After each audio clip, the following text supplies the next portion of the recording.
Welcome to my channel AgriVision with Dr. Dhiran. আজি আমি এনেকুৱা এটা বিষয় আলোচনা কৰিম যেটো এই পৃথিৱীত থকা সকলো জীৱিত প্ৰাণীৰ কাৰণে উমৈহতীয়া বিষয় উমৈহতীয়াভাৱে সকলোৰে কাৰণে ইম্পৰ্টেন্ট হেইটোৱে হ'ল soil health. It is the basis of sustainable living. অসমীয়াত যদি কওঁ আমি মাটিৰ স্বাস্থ্য বহনক্ষম জীৱনৰ আধাৰ আমি যদি জীৱনটো বহনক্ষম হ'ব লাগে তেতিয়া হলে মাটিৰ স্বাস্থ্যটো ভাল হ'ব লাগিব আমি মাটি বুলি ক'লে সাধাৰণতে বুজো soil ইয়াতে জীৱ-জন্তু গছ-গছনি সকলোবিলাক আমি জীয়াই থাকিব পাৰে আৰু এই মাটিতে আমি খেতি-বাতি কৰি দুনিয়াকে জীৱন বৰ্তাই থাকো so what is soil মাটি বুলি ক'লে এতিয়া কি বুজো আমি what is soil মাটি বুলি ক'লে আমি বুজি পাওঁ soil is a living breathing ecosystem soil to এটা living system যিটোত জীৱ-জন্তু জীয়াই থাকিব পাৰে আৰু এটো ব্ৰিথিং সিস্টেম উখানিখা লব পাৰে সইলে আৰু that sustain life on earth এই পৃথিৱীত যিমান বিলাক জীৱ-জন্তু আছে জীবিত বস্তু সকলোকে ই সাপোৰ্ট দি ৰাখে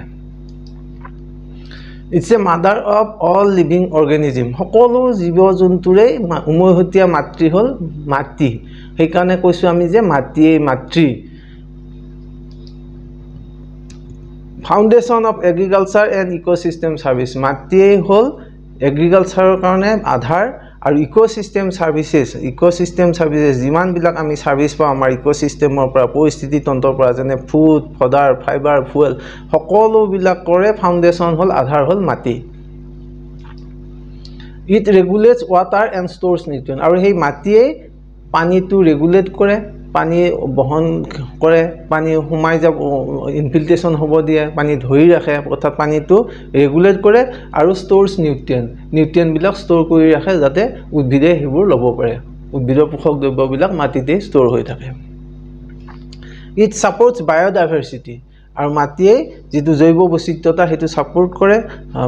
বৰ্তাই ৰখাত সহায় কৰে আৰু মাটিতে সয়েল মাইক্ৰবস থাকে আৰ্থৱৰ্ম থাকে ইয়াৰ দ্বাৰা জৈৱ বৈচিত্ৰতা মাটিৰ জৈৱ বৈচিত্ৰতা বজাই ৰখাত সহায় কৰে Acts as a carbon sink to regulate the climate আৰু মাটিয়ে কাৰ্বনৰ সিঙ্ক হিচাপে কাৰ্বনটোৰ ভাণ্ডাৰ হিচাপে কাম কৰে যাতে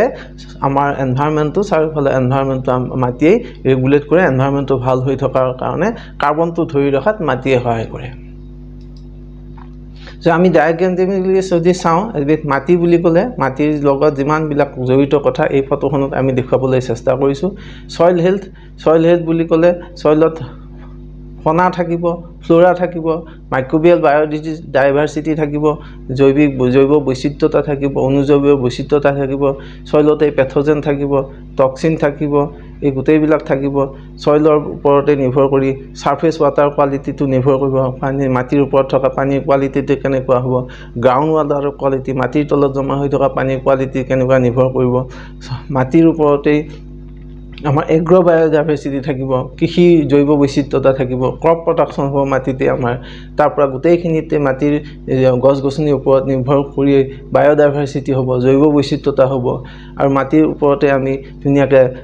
সুখে সান্নিধ্যই জীয়াই আছো হেতা ৰিক্ৰিয়েচনটো মাটিতে হ'ব কালচাৰটো সংস্কৃতিটো মাটিৰ ওপৰত বেছ কৰি গঢ়ি উঠিব মাটিতে আমি ঘৰ দুৱাৰ বনাই আছো মাটিতে আমি ফুড প্ৰডাকচন কৰি খাইছো নিউট্ৰিচন কোৱালিটি ইনভেন্ট কৰিছো আৰু মাটিৰ ওপৰতে নিৰ্ভৰ কৰিব ক্লাইমেট এই ক্লাইমেটটো মাটিৰ ওপৰত নিৰ্ভৰ কৰিব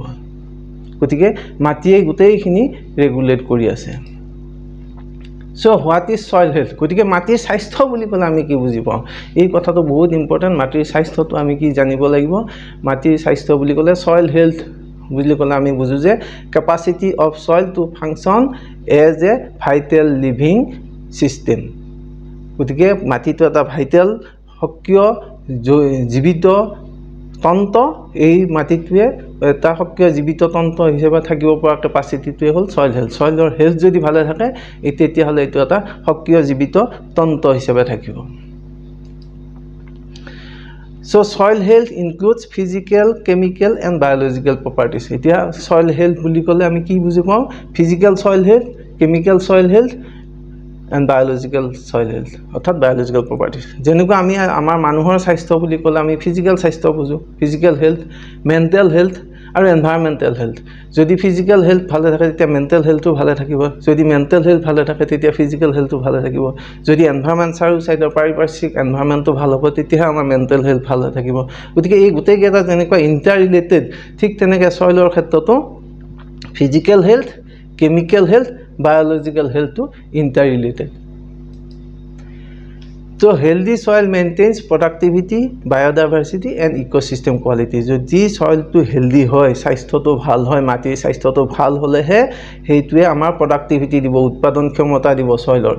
biodiversity হ'ব, জৈৱ বৈচিত্ৰতা মেইনটেইন হৈ থাকিব, জৈৱ বৈচিত্ৰতা থাকিব আৰু ecosystem quality, গোটেই ecosystem to পৰিস্থিতি তন্ত্ৰটো ভালে থাকিব, ecosystemৰ quality to ধুনীয়া হৈ থাকিব যদিহে আমাৰ soil to healthy হয়। গতিকে মাটিৰ স্বাস্থ্যটো বহুতেই ইম্পৰ্টেন্ট। আমি যদি এই ফটোখনলৈ চাওঁ ইয়াতে আমি ক্লিয়াৰ হ'ম যে হেলদি সয়েল আৰু আনহেলদি সয়েল কেনেকুৱা। যদি হেলদি সয়েল হয় তেতিয়াহ'লে আমাৰ ধুনীয়াকৈ গছ-গছনি থাকিব, উদ্ভিদ থাকিব, জীৱ-জন্তু থাকিব, পৰিস্থিতি তন্ত্ৰটো ধুনীয়া হৈ থাকিব, এনভায়ৰনমেণ্টটো ধুনীয়া হৈ থাকিব। এই ৰাইটৰ ফালে চাওক আপোনালোকে, এইটো ধুনীয়া হৈ থাকিব। যদি সয়েলটো কেনেবাকৈ আনহেলদি হয়, মৃত হয়, তেতিয়াহ'লে কোনো ধৰণৰ উদ্ভিদ নাথাকিব, জীৱ-জন্তু নাথাকিব আৰু গোটেই পাৰিপাৰ্শ্বিকতাটো বিধ্বস্ত হ'ব, ক্লাইমেট ধ্বংস হ'ব। ইয়াত এফালৰ পৰা মৰহি গৈছে, ক্লাইমেট ধ্বংস হৈ গৈছে। গতিকে এইখনতে আমি হেলদি সয়েল আৰু আনহেলদি সয়েলৰ পাৰ্থক্যটো বুজিম আৰু ইয়াতে আমি আমাৰ মাটিৰ স্বাস্থ্যৰ গুৰুত্বটো এই ফটোখনে আমাক বুজাই দিছে। So components of soil health বুলি ক'লে কি কম্পোনেন্ট থাকিব, কি অংশ থাকিব। ইতিমধ্যে আমি ক'লো এটা ফিজিক্যাল সয়েল হেলথ বুলি ক'লে ফিজিক্যাল অংশ থাকিব, ফিজিক্যাল পাৰ্ট থাকিব, হেইটোৰ ভিতৰত থাকিব কি টাক্সাৰ, সয়েল টাক্সাৰ। সয়েলটো কেনেকুৱা? সয়েল টাক্সাৰ বুলি ক'লে আমি কি বুজো? সয়েল টাক্সাৰ বুলি ক'লে বুজিম যে arrangement of soil particles, sand, silt and clay. Soil বুলি ক'লে সয়েলত সাধাৰণতে আমি সকলোৱে জানো sand, silt and clay থাকে। এইবিলাকৰ এৰেঞ্জমেন্টটো মানে সংগঠনটো কেনেকুৱা তাৰ ওপৰত ভিত্তি কৰি টাক্সাৰটো নিৰ্ভৰ কৰে। কেনেকুৱা ধৰণৰ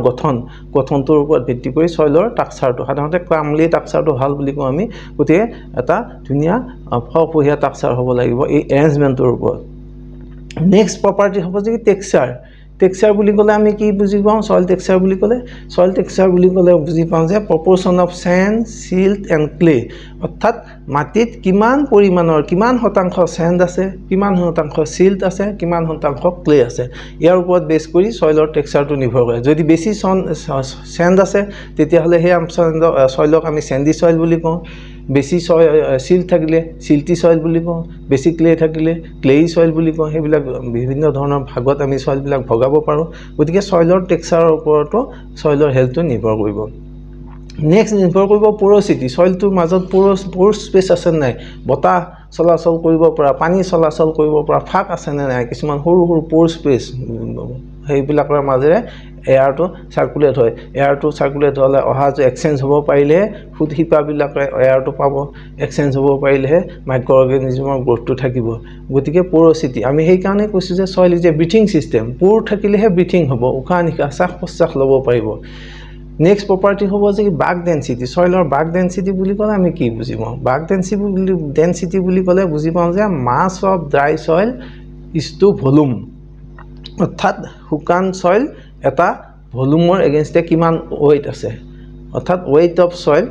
মাছ মানে weight of soil per unit volume, সেইটোকে হয় বাগ ডেনচিটি। গতিকে বাগ ডেনচিটিও এটা নিৰ্দিষ্ট সীমাত থাকিব লাগে, আমি পিছত দেখুৱাম। গতিকে এইকেইটা হ'ল যে ফিজিকেল প্ৰপাৰ্টি, এইকেইটা প্ৰপাৰ্টিৰ ওপৰত নিৰ্ভৰ কৰি ফিজিকেল হেলথটো নিৰ্ভৰ কৰে। নেক্সট আহোঁ আমি কেমিকেল প্ৰপাৰ্টি। সয়েলৰ কেমিকেল প্ৰপাৰ্টি কি দৰকাৰ? এক নম্বৰ হ'ল নিউট্ৰিয়েণ্টছ। সয়েলত কিমানখিনি নিউট্ৰিয়েণ্টছ আছে? উদ্ভিদৰ কাৰণে আমাৰ 17টা বিশেষভাৱে প্ৰয়োজনীয় মৌল আছে, সেইখিনি আমি আলোচনা কৰিম। সেই নিউট্ৰিয়েণ্টছখিনি আছে নে নাই? সয়েলৰ pH কিমান আছে? pH বুলি ক'লে আমি বুজোঁ যে কি নেগেটিভ পটেনচিয়েল অফ হাইড্ৰজেন আয়ন, অৰ্থাৎ হাইড্ৰজেন আয়নৰ নেগেটিভ পটেনচিয়েলটো pH বুলি কয়, এইটো জানো আমি। গতিকে সয়েলটো নিউট্ৰেল ৰেঞ্জত থাকিব লাগে। যদি pH কম থাকে তাত বেছি হাইড্ৰজেন আয়ন বেছি থাকিব, যদি pH বেছি থাকে হাইড্ৰজেন আয়ন কম থাকিব। নেক্সট আমি কওঁ যে কি CEC, কেটায়ন এক্সচেঞ্জ কেপাচিটিটো, এইটোৰ ওপৰত কেটায়নটো কিমান এক্সচেঞ্জ কৰিব পাৰে, ক্লে পাৰ্টিকুলৰ লগত সয়েল কলডত কেটায়নবিলাক মানে ফিক্স হৈ থাকে, সেইটোৰ পৰা কিমান এক্সচেঞ্জ কেপাচিটি আছে, এইবোৰ কথা পিছত আমাৰ ক্লাছবিলাকত আমি আলোচনা কৰিম। এই এক্সচেঞ্জ কেপাচিটিটো কিমান আছে সেইটোৰ ওপৰত নিৰ্ভৰ কৰিও কেমিকেল প্ৰপাৰ্টিটো নিৰ্ভৰ কৰে। আৰু নেক্সট সয়েল স্যালাইনিটি সয়েলটো কিমান স্যালাইন নিমখীয়া ভাৱটো কিমান যদি বেছি স্যালাইন হৈ যায় সেই সয়েলতো কোনো ক্ৰপ গ্ৰোথ হ'ব নোৱাৰে উদ্ভিদৰ গ্ৰোথ হ'ব নোৱাৰে গতিকে সয়েল স্যালাইনিটিটো কিমান গতিকে এইকেইটাৰ ওপৰত নিৰ্ভৰ কৰি নিউট্ৰিয়েন্টছ pH CEC স্যালাইনিটি এইবিলাকৰ ওপৰত নিৰ্ভৰ কৰি কেমিক্যাল প্ৰপাৰ্টিটো নিৰ্ভৰ কৰে সয়েলৰ আৰু এখন আছে বায়োলজিক্যাল প্ৰপাৰ্টিজ বুলি ক'লে ইতিমধ্যে আমি আলোচনা কৰিছো সয়েল মাইক্ৰব সয়েলত কিমান অনুজীৱ আছে সয়েল মাইক্ৰবটো সয়েলৰ কাৰণে খুবেই দৰকাৰ এই মাইক্ৰব বিলাক অনুজীৱ বিলাকে সয়েলত যিমান বিলাক নিউট্ৰিয়েন্ট থাকে এই নিউট্ৰিয়েন্ট বিলাক উদ্ভিদে ল'ব পৰাকৈ এভাইলেবল ফৰ্মত ৰাখে আৰু মাইক্ৰব থকালৈকেহে সয়েলটো জীৱিত বুলি কওঁ আমি আদাৰৱাইজ সয়েলত যদি কোনো মাইক্ৰব নোহোৱা হয় সকলো মৰি হে হয় তেতিয়াহ'লে সয়েলো মৃত বুলি কম সয়েলত কোনো ক্ৰপ গ্ৰোথ কোনো ভেজিটেশ্যন হ'ব নোৱাৰিব সো আৰ্থৱৰ্ম পপুলেশ্যন সয়েলত কিমান আৰ্থৱৰ্ম আছে আৰ্থৱৰ্ম থাকিলেহে সয়েলটো ভালে থাকিব এটো আমি সকলোৱে জানো আৰু হেখত আছে OC অৰ্গেনিক কাৰ্বন কিমান আছে সয়েলত অৰ্গেনিক কাৰ্বন থাকিলেহে আকৌ মাইক্ৰবছ বিলাক থাকিব পাৰিব মাইক্ৰবছ বিলাক থাকিলেহে সয়েলৰ বায়োলজিক্যাল হেলথটো ঠিকে থাকিব সয়েলৰ বায়োলজিক্যাল হেলথ ঠিকে থাকিলে কেমিক্যাল হেলথটো ঠিকে থাকিব অৰ্থাৎ বায়োলজিক্যাল হেলথ যদি মাইক্ৰবছ এভাইলেবল থাকে তেতিয়াহ'লে নিউট্ৰিয়েন্টছ বিলাক এভাইলেবল হৈ থাকিব কাৰণ ক'লোৱে মই যে নিউট্ৰিয়েন্টছ বিলাক এভাইলেবল কৰাত মাইক্ৰবিয়াল পপুলেশ্যনে সহায় কৰে ঠিক তেনেকৈ কেমিক্যাল আৰু বায়োলজিক্যাল ঠিক থাকিলে ফিজিক্যাল প্ৰপাৰ্টিজ বিলাকো ঠিক থাকিব এটাৰ লগত এটা ইন্টাৰৰিলেটেড so all these are interlinked and degradation of one affects the other এটা হেলথ যদি বেয়া হয় আনটোত এফেক্ট কৰিব গতিকে ফিজিক্যাল হেলথটো বেয়া হলে chemical health বেয়া হ'ব chemical health বেয়া হলে biological health so এটাৰ লগত এটা লিংক হৈ আছে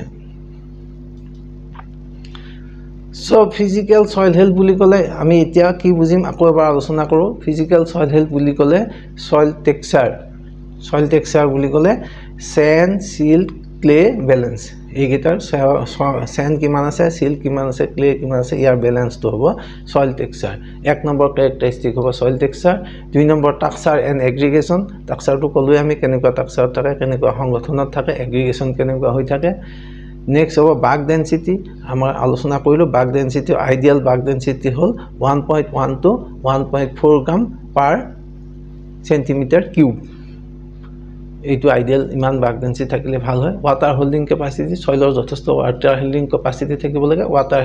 holding capacity থাকিলে উদ্ভিদ soilত grow কৰিব পাৰিব Infiltration rate soilor মাজেদি পানীটো হৰকি যাব পৰা capacity কিমান আছে infiltration হলেহে আকৌ সেই পানীটো ভিতৰে গৈ গ্ৰাউণ্ডত জমা হ'ব গ্ৰাউণ্ড ওৱাটাৰ হিচাপে জমা হ'ব হেতুকে কয় infiltration rate আৰু হেকত আমি আহো chemical soil health বুলি ক'লে কি বুজো soil pH ইতিমধ্যে ক'লো আমি soil pH তো আইডিয়াল হল 6.5 to 7.5 এটো আইডিয়াল থাকিব লাগে এটো নিউট্ৰেল ৰেঞ্জ ইয়াত তলত আহিলে এসিডিক হয় এসিডিক সয়েলত কোনো গ্ৰোথ ক্ৰপ গ্ৰো হ'ব নোৱাৰিব যদি ইয়াতকৈ বেছি হয় তেতিয়া হলে এলকালাইন হ'ব এলকালাইন সয়েলতো ক্ৰপ গ্ৰো হোৱাত অসুবিধা So organic carbon কিমান আছে সয়েলত সৰ্গল organic carbon to important organic carbonৰ ওপৰত বেছ কৰি microorganism বিলাক জীয়াই থাকে সয়েলত desirable organic carbon হল 0.75% তকৈ মোৰ থাকিব লাগে বেছি থাকিব লাগে So nutrient availability এটো আকৌ organic carbon plus microbial property উপৰ ডিপেন্ড কৰিব নিউট্ৰিয়েন্ট এভাইলেবিলিটি নিউট্ৰিয়েন্ট বিলাক এভাইলেবল হ'ব লাগিব নিউট্ৰিয়েন্ট বুলি কলে উদ্ভিদৰ কাৰণে আকৌ ম্যাক্ৰোনিউট্ৰিয়েন্ট মাইক্ৰোনিউট্ৰিয়েন্ট দুভাগ আছে আমি সকলোৱে জানো both ম্যাক্ৰোনিউট্ৰিয়েন্ট আৰু মাইক্ৰোনিউট্ৰিয়েন্ট এভাইলেবল হ'ব লাগিব cation exchange capacity ion cation to exchange কৰিব পৰা capacity কিমান আছে হেতুৰ ওপৰত নিৰ্ভৰ কৰিব আৰু ইলেক্ট্ৰিক্যাল কণ্ডাক্টিভিটি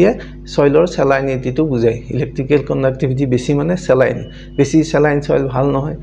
কম স্যালাইন হ'ব লাগে স্যালাইন সয়েল বেছি হলে তাত কোনো ক্ৰপ গ্ৰোথ হ'ব নোৱাৰে আমাৰ নৰ্দাৰ্ন ইণ্ডিয়াৰ পাৰ্ট বিলাকত বেছি ইৰিগেশ্যন কৰাৰ কাৰণে লাহে গোটেই সয়েল বিলাক স্যালাইন হৈ গৈছে আজিকালি তাত খেতি কৰাৰ অসুবিধা হৈছে যেনে পাঞ্জাব হাৰিয়ানা এইবিলাক ষ্টেটত Nutrient balance and availability is more important than quantity. এখানে আমি কৈছো যে নিউট্ৰিয়েন্ট তো ব্যালেন্স থাকিব লাগিব NPK বিলাক সকলো ব্যালেন্সত থাকিব লাগিব সকলো নিউট্ৰিয়েন্ট আৰু সেই নিউট্ৰিয়েন্ট বিলাক মাটিত থাকিলেই নহব এভাইলেবল ফৰ্মত থাকিব লাগিব বহুত সময় নিউট্ৰিয়েন্ট বিলাক মাটিত আছে ফাৰ্টিলাইজাৰ আমি দিছো মাটিত আছে কিন্তু হেতু এভাইলেবল ফৰ্মত নাই মাটিত ফিক্স হৈ আছে যেনেকৈ ফসফেট বিলাক বহুত সময়ত এভাইলেবল ফৰ্মত নাথাকে মাটিত ফিক্স হৈ থাকিলে হেতু উদ্ভিদে ল'ব নোৱাৰিব গতিকে নিউট্ৰিয়েন্ট বিলাক এভাইলেবল হৈ থাকিব লাগিব প্লাস নিউট্ৰিয়েন্ট বিলাক ব্যালেন্স হিচাপত থাকিব লাগিব তেতিয়াহে সইলটো হেলদি হ'ব সেই হেলদি সইলতহে ভালকে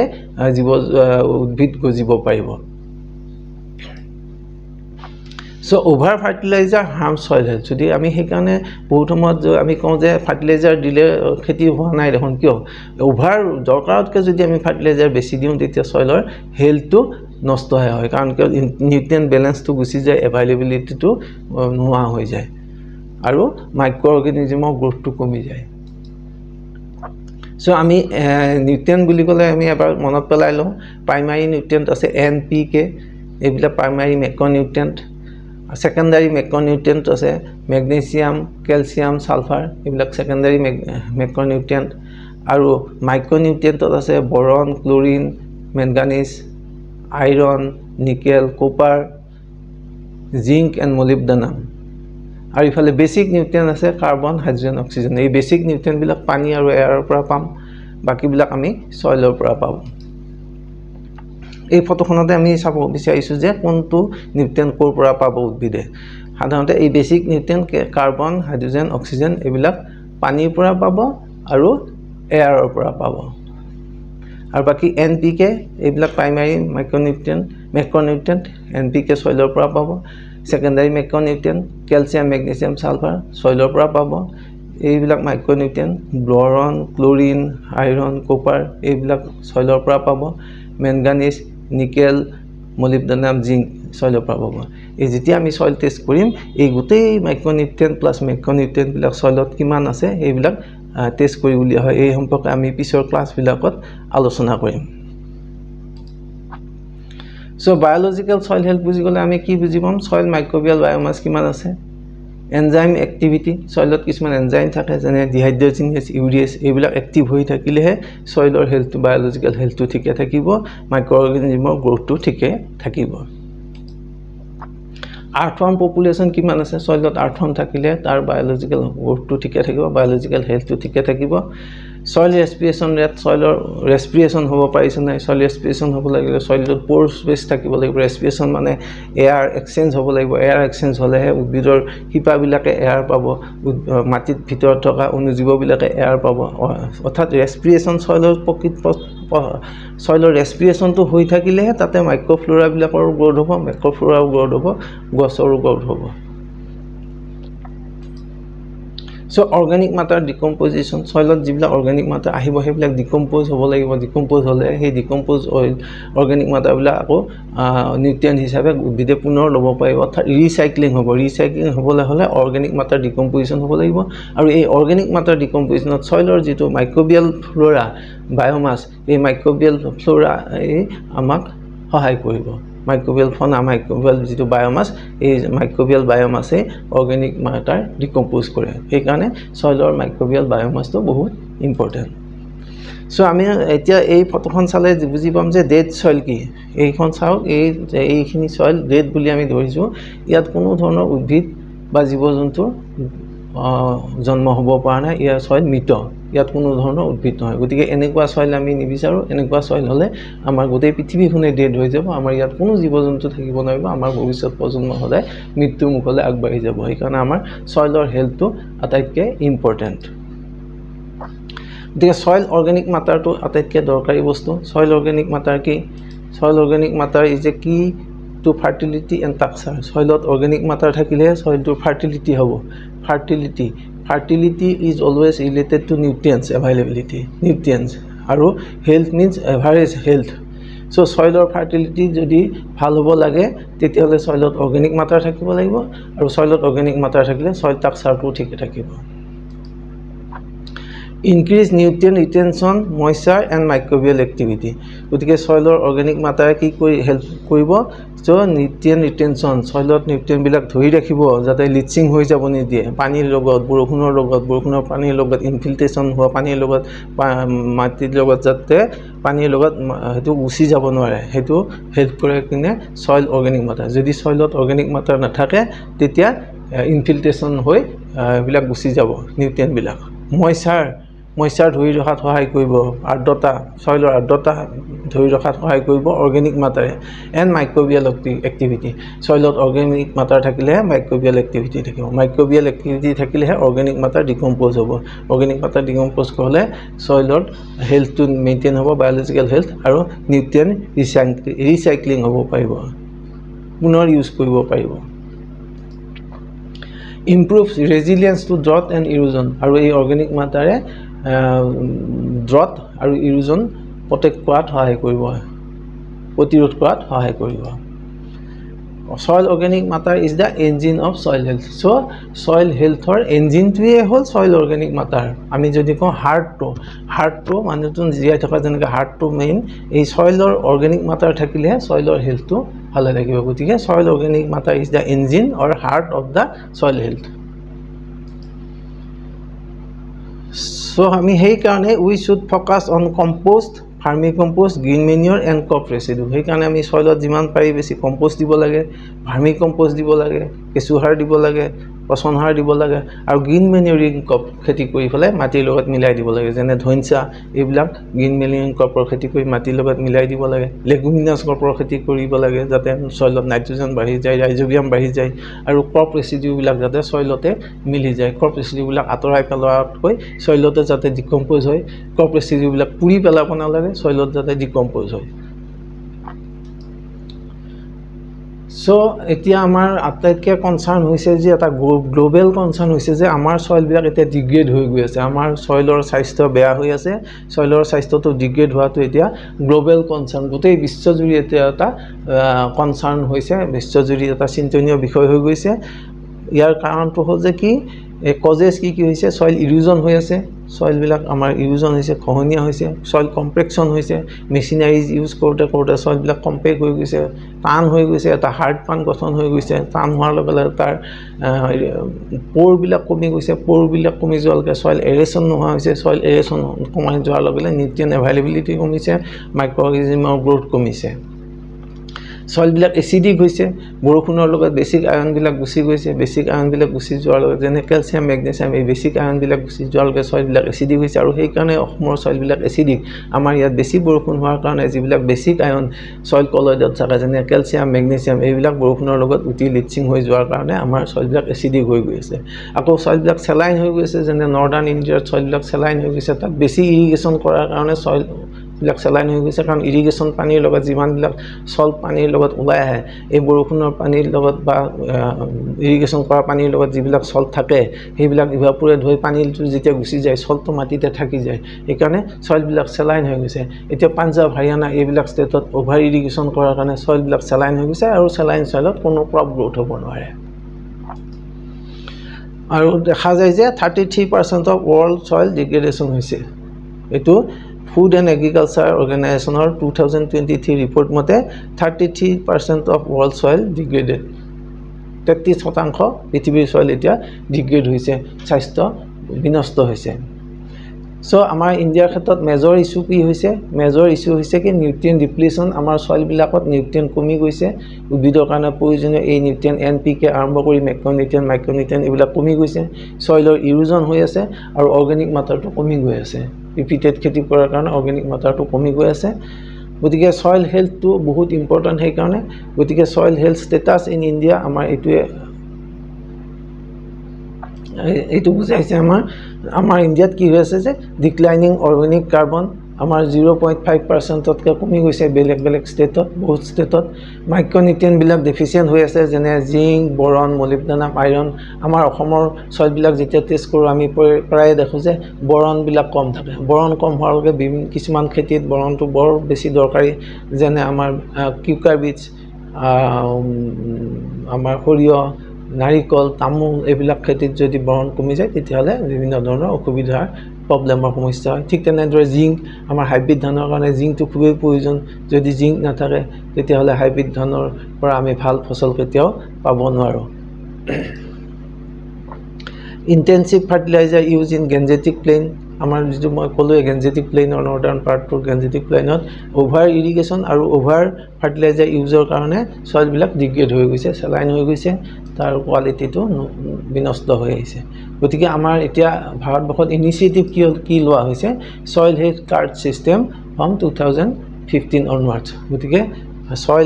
চইলৰ বিলাক টেষ্ট কৰি তাৰ হেল্থটো কেনেকুৱা আছে এই হেল্থৰ ওপৰত এখন কাৰ্ড দিয়াৰ স্কিম আমি আৰম্ভ হৈছে 2015 অনৱাৰ্ডছ। এই চইল হেল্থ কাৰ্ডৰ বিষয়ে আমি ইয়াৰ পিছৰ লেকচাৰবিলাকত আলোচনা কৰিবলৈ চেষ্টা কৰিম। গতিকে এই চইলৰ হেল্থটোৱে আমাৰ আটাইতকৈ ইম্পৰ্টেণ্ট, আৰু যদি চইলৰ হেল্থটো ঠিক থাকে তেতিয়াহে আমাৰ এই পৃথিৱীখন ধুনীয়া থাকিব। ইয়াত আমি ফটোখনত কৈছোঁ যে healthy soil will make our earth more beautiful. আজিলৈকে ইমানতে সামৰিছোঁ। এনেকুৱা ধৰণৰ দিহা পৰামৰ্শ বা আলোচনা পাই থাকিবৰ কাৰণে আপোনালোকে মোৰ channel Agrivision with doctor Dhiren চাই থাকক। Thank you for being.